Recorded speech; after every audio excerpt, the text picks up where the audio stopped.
Hello, friends. Welcome to Hydraulics and Hydraulic Machines class. In this lecture,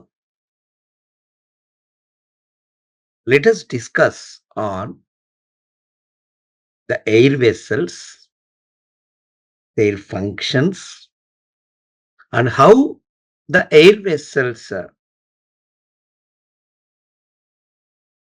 change the work done, and how there is a savings in the work done by using air vessels.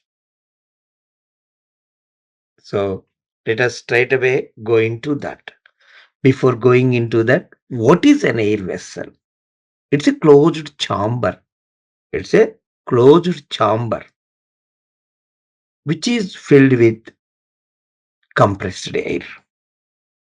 And this closed chamber is attached on suction pipe and delivery pipe, where these two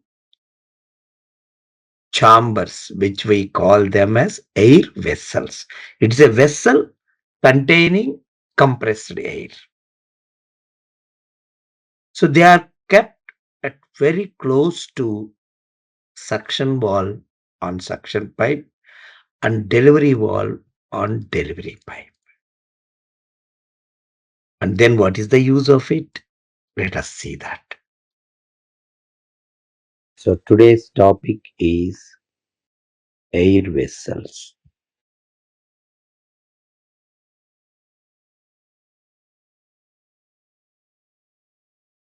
Air vessels are nothing but actually an air vessel is a closed chamber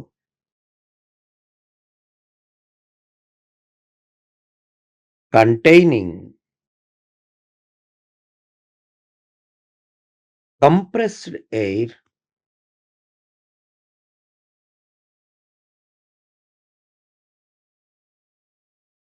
in the upper part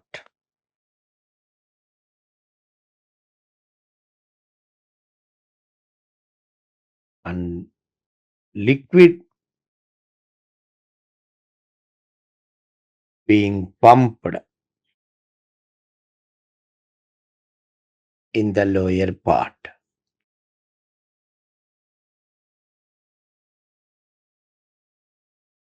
So air vessel is a closed chamber containing the compressed air in the upper part of it and liquid being pumped in the lower part of it. Generally, in the reciprocating pumps, there will be two air vessels, and these two air vessels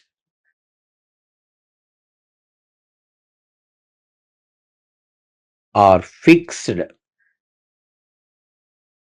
on one on suction pipe and one on delivery pipe very close to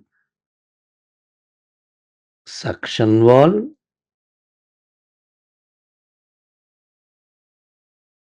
and delivery wall.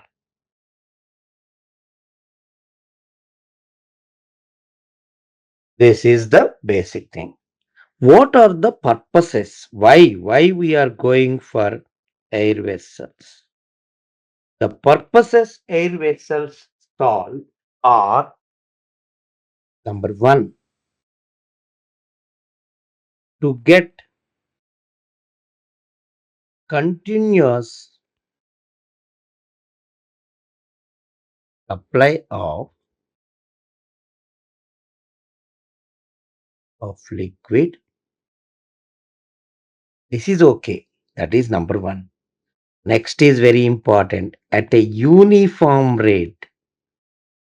At a uniform rate.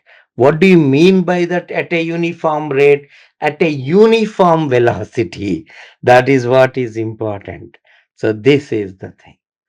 So that means whatever fluctuations that happens because of air vessels,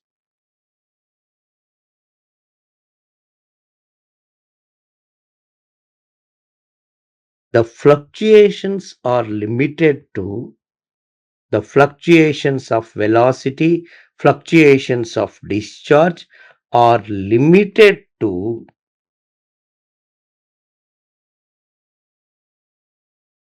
air vessel and cylinder. That is air vessel and pump.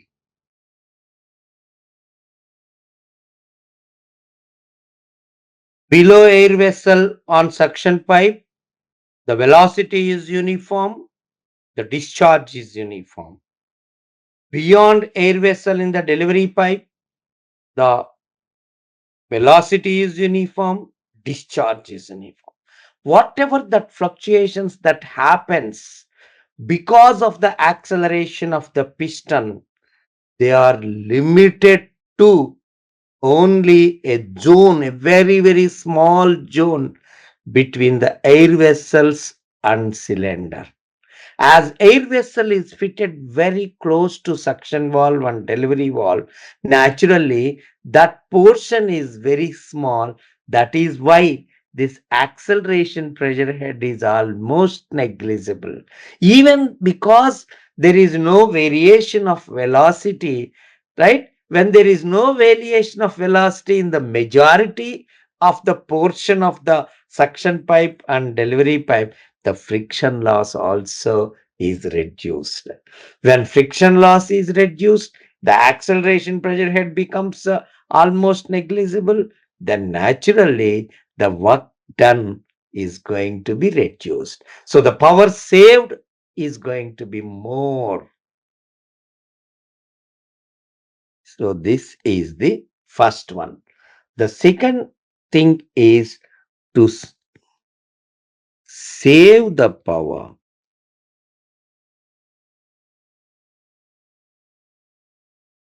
required to drive the pump.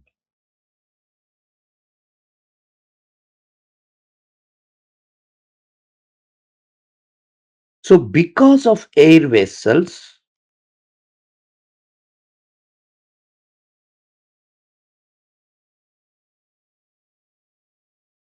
right? The acceleration pressure head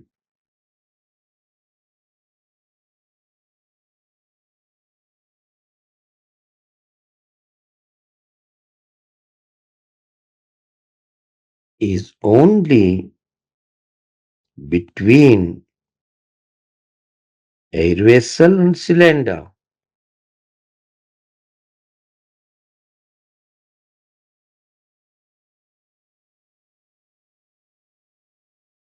Its effects are reduced.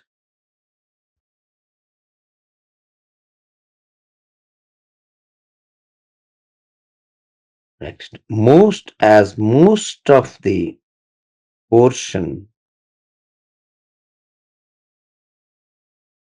of suction pipe or delivery pipe, the velocity is uniform.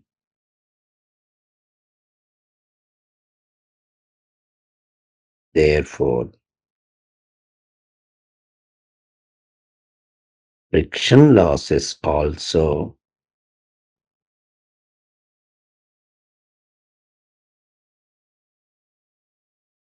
reduce considerably.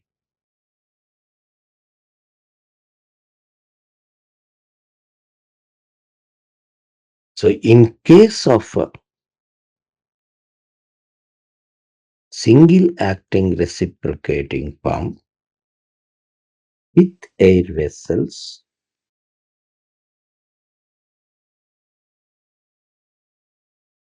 the power saved is 84.8%. Then last one, third one. To run the pump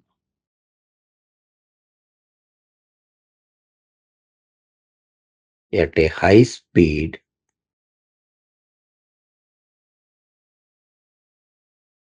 without separation.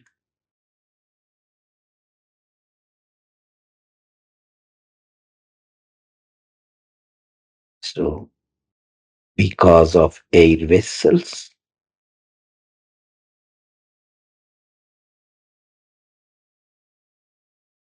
the acceleration pressure head is reduced.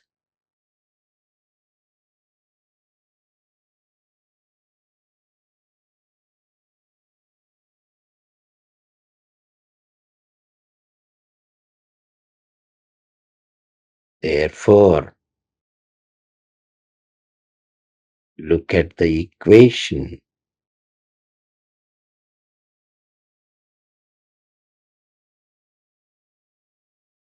For maximum speed of reciprocating pump,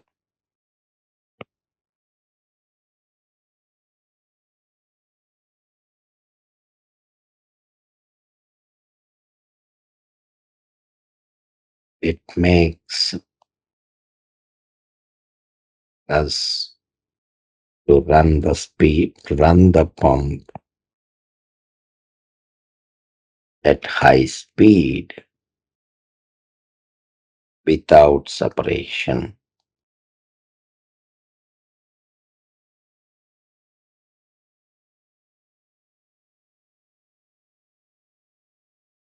So these are the three main benefits of air vessels.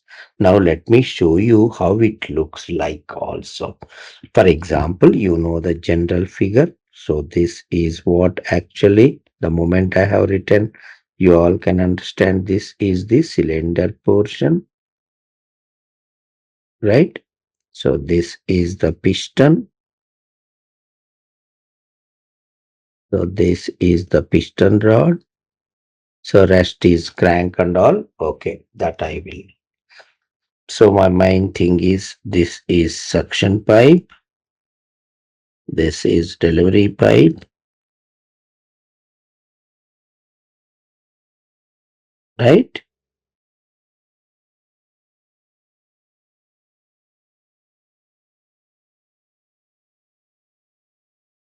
Suction pipe, delivery pipe. So first, so suction valve, delivery valve, both. So this is suction valve, delivery valve. So now let us see how it looks. Close to the suction valve on suction pipe. Here actually this air vessel is. This is the air vessel. Similarly, here,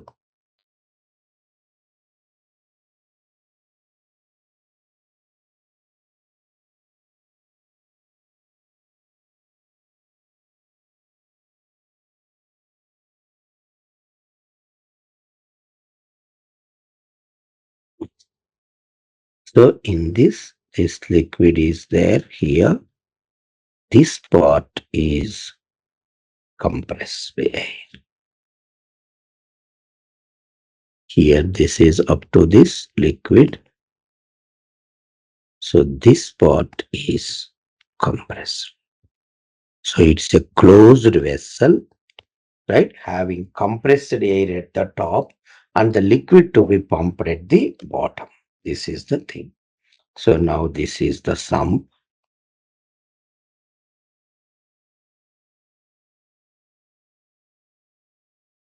Previously, because of the acceleration of the piston, right, the entire pipe, the water in the entire suction pipe is subjected to acceleration or deceleration. So when it is subjected to acceleration, the velocity here will be more than the average velocity. When it is subjected to retardation, the velocity in suction pipe is less than the average velocity. So that means there is a fluctuation of velocity from the mean, from the average in, in same suction stroke during the first half. Actually, it is more than average velocity, whereas in the second half, it is less than average velocity. Because of this fluctuation, it gives rise to acceleration pressure head. This is what has happened. This because of this variation in velocity, naturally, because it depends on the crank angle. Now, depending on the crank angle, the magnitude of it is changing. Now, what we have done by keeping this air vessel here, now if I see basically, so generally this part I call it as LS, and this remaining part, whatever it is there, this is small part actually, this part we call it as LS dash. Similarly, this is LD length. This is actually LD dash. So these air vessels helps us in such a way these velocity fluctuations are limited between these air vessels and cylinder. So beyond this here, the velocity is maintained as uniform. So how that we will see. So now this is sump, this is air vessel I told, this is suction pipe I don't need to tell, this is suction pipe, this is delivery pipe, and this is actually, if I take the center of it, this part is HS suction head, and this part is the delivery head. This is the thing.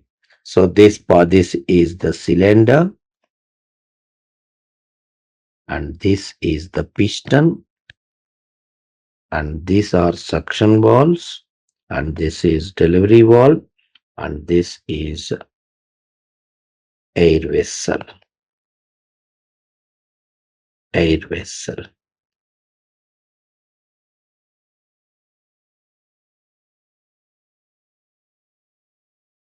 Both.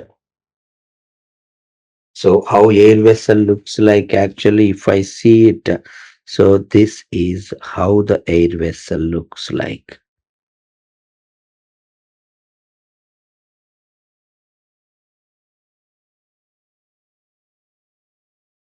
It is connected to suction pipe or delivery. In this air vessel, this is the liquid which is being pumped, whereas this part is compressed air. So this is the air vessel. So how it functions we will tell. Let us take it. Suction stroke, I will take it. What will happen in the suction stroke? During first half of suction stroke, there will be acceleration. Let us write that. Suction stroke.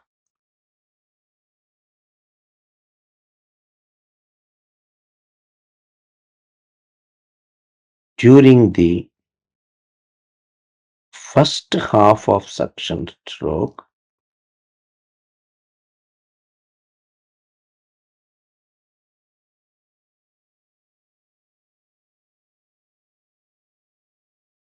right? The piston,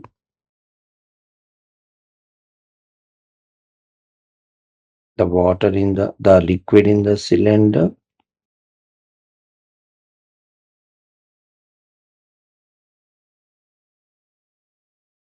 accelerates.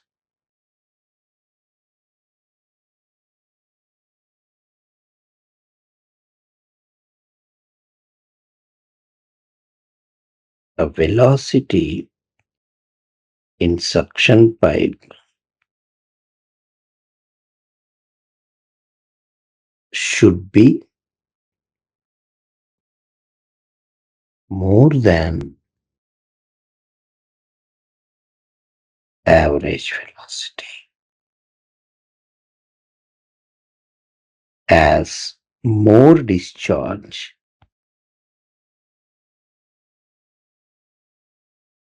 is required in the cylinder,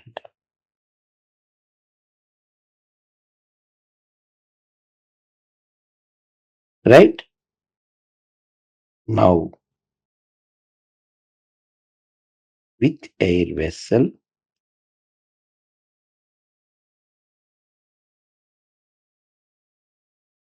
the velocity in suction pipe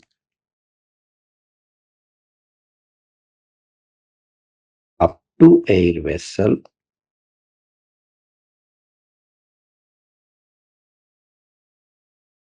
is maintained as average velocity,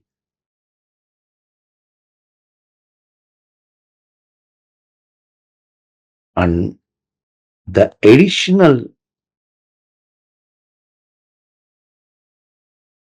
discharge required is sent from air vessel, right?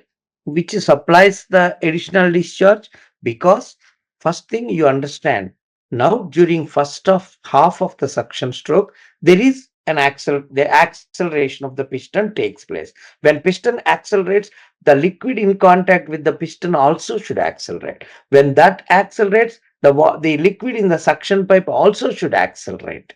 So that means more and more velocity it should have in suction pipe. That means more and more discharge has to enter into the cylinder. So what we are doing actually, by keeping this air vessel below the air vessel in the suction pipe, we maintain only average velocity. That means according to the average velocity, the mean discharge is coming from the suction pipe. Now, but there more discharge is required. So that means the discharge which is required more than average velocity will be supplied from the air vessel.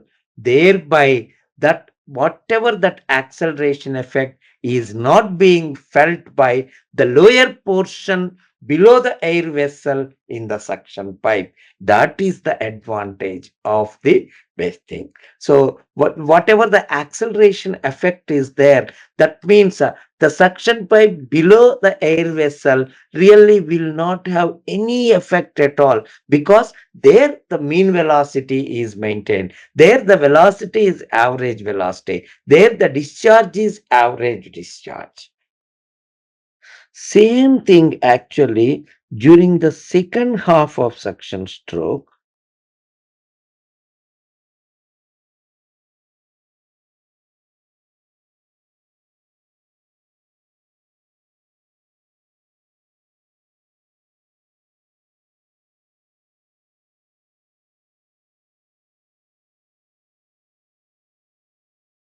During the second half of the suction stroke, actually, the piston decelerates.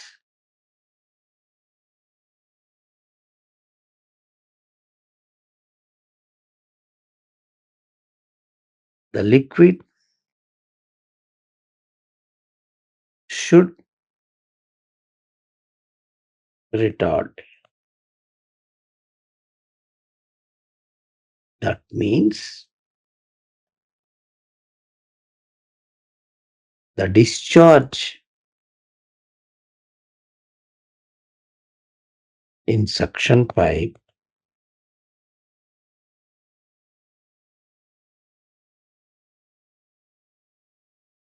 should be less than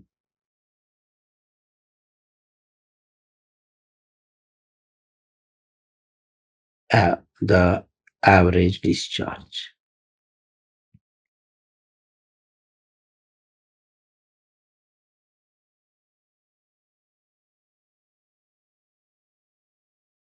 By keeping air vessel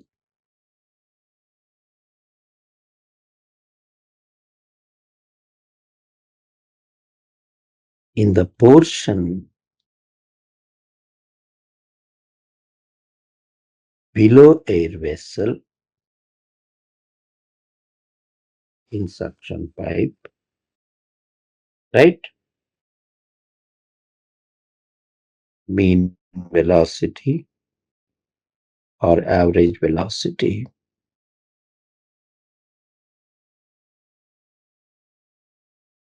is maintained.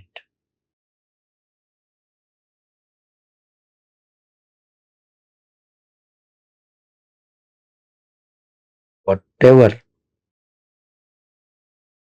additional discharge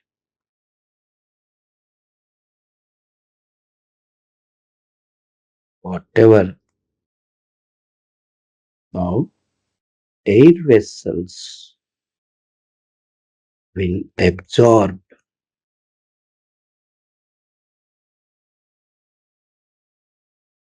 that discharge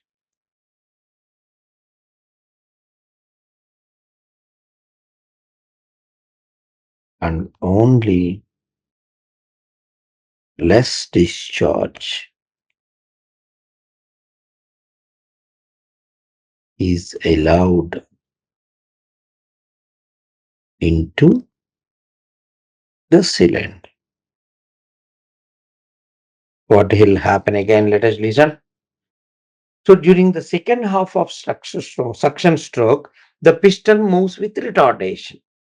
That means the liquid which is in contact with the piston also should move retardation. So therefore, the even in the suction pipe, entire suction pipe, the retardation effect is there. When the retardation effect is there, that means whatever the discharge that should enter into the cylinder should be less than mean discharge.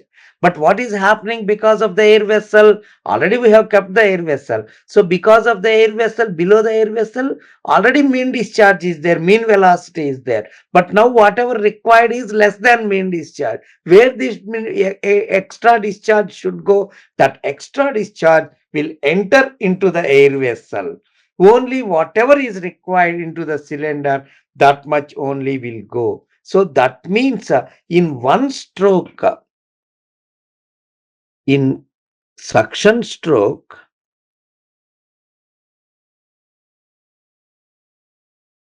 during first half,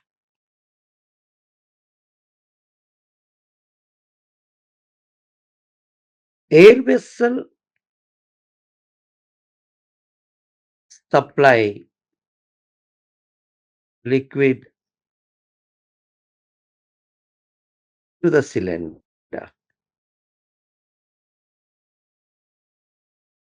supply additional liquid,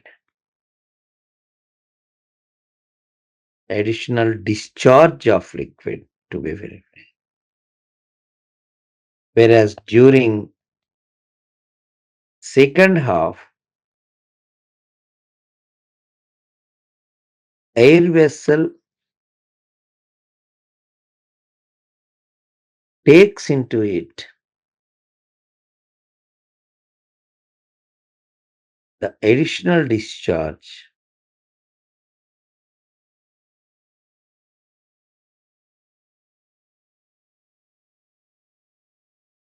coming from suction pipe and delivers required discharge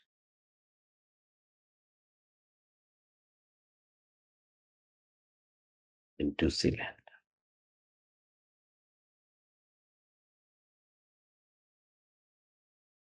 Same is the case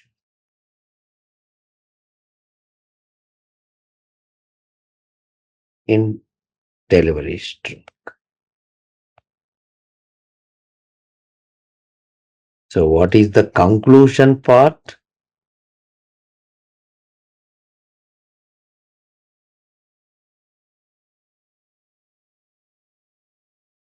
air vessel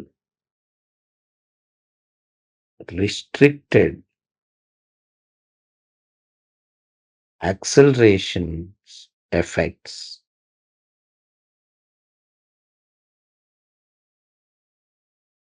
to a very limited zone,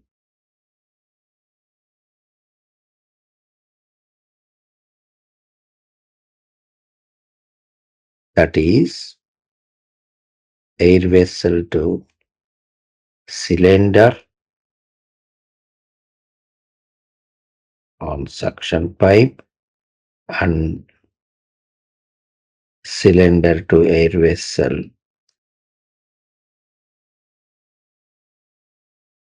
on delivery. So that means acceleration effects are being restricted or limited. Rest of the suction pipe or delivery pipe maintains uniform velocity. 1 second maintains average velocity, which is constant,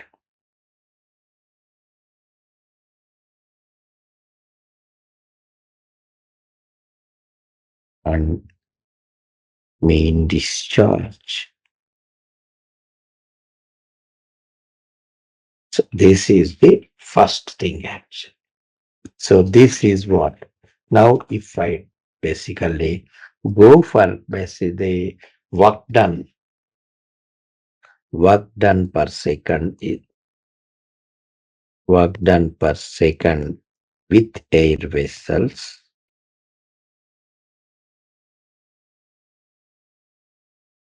is equal to weight of liquid per second into head. So it is nothing but gamma ALN by 60, which we already calculated. This is HS plus HD plus actually HFS plus HFD friction loss plus because of the acceleration just alone there is no change in the work done, but because of the acceleration actually friction effect is there. That friction effect is 2/3 of H dash Fs plus 2/3 of H dash FD. So this portion is only between the air vessel and cylinder, and this portion is also between the air vessel and cylinder. So that means this is on suction side. So whereas rest of the pipe, this is the friction loss. So this friction loss is just FLV squared by 2GD, where V is the average velocity. Whereas here for this H dash Fs is parabolic actually, where here it is A by A into omega r sine theta whole square. So this part is very, very less.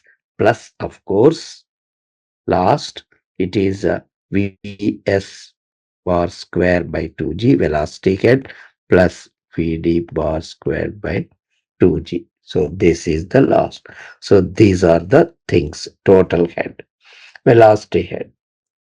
Out of this, if you see H dash Fs, H dash Fd, then Vs bar, Vd bar are very small and negligible. Therefore, work done per second is equal to with air vessels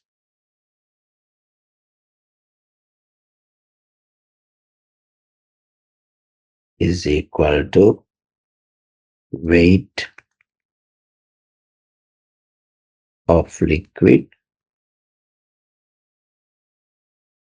per second into Hs plus Hd plus HFS plus HFD. That's all. Please remember, this is based on average velocity. This is based on average velocity here. So if I take it actually, this now, if you want to see how the, very, very important, how the indicator diagram looks like. This is stroke length. This is pressure head. This is atmospheric pressure.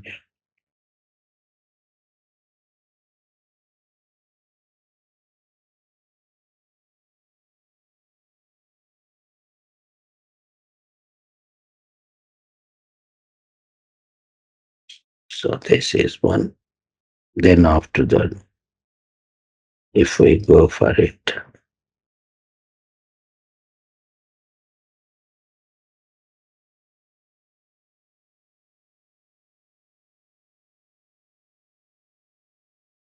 this is the acceleration.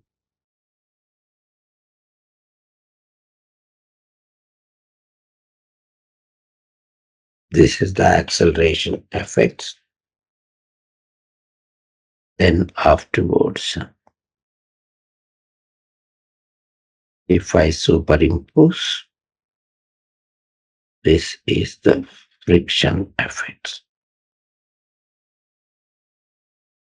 This is how. So this is without air vessels.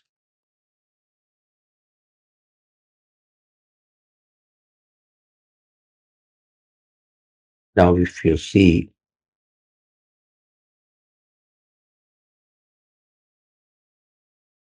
stroke length, pressure head. If I see the same diagram, so this is H atmosphere.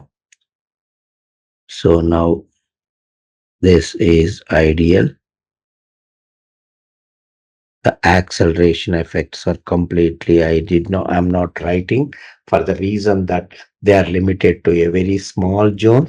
So as that zone is very, very small, I'm just removing that zone at all. It's only based on average velocity. When it is average velocity, then naturally the next friction loss, how it will be also, the friction loss will be, this is how the friction loss. So this is nothing but actually, this is Hs, this is Hd, this is HFD, this is HFS. This is what basically the it is with air vessels.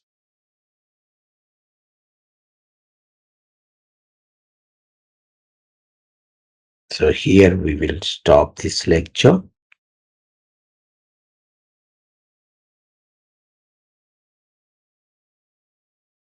So in today's lecture, what we have discussed now actually is what we have discussed in this lecture is just what is an air vessel, what are the functions of air vessel, and how basically the work done changes, how the air vessel help us in the continuity of flow, number one. Number two, in restricting the acceleration effects, which can be negligible.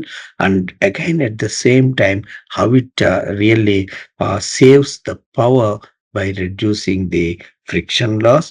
And next one is the last one is the pump can be run with the higher speed without separation. This is the function, right? With this, I will close this topic and let us discuss in the next class with some other topic on the air vessels. That means that some other topic is also nothing actually. It is only work saved against friction, basically, in the case of single acting reciprocating pump. So that means what is the work done without air vessel? What is the work done with air vessel? Only considering friction alone. So only if I take it that friction loss, then how much we can really save it, we can see it. Thank you very much. Like, share, and subscribe. Hit the bell icon for more updates.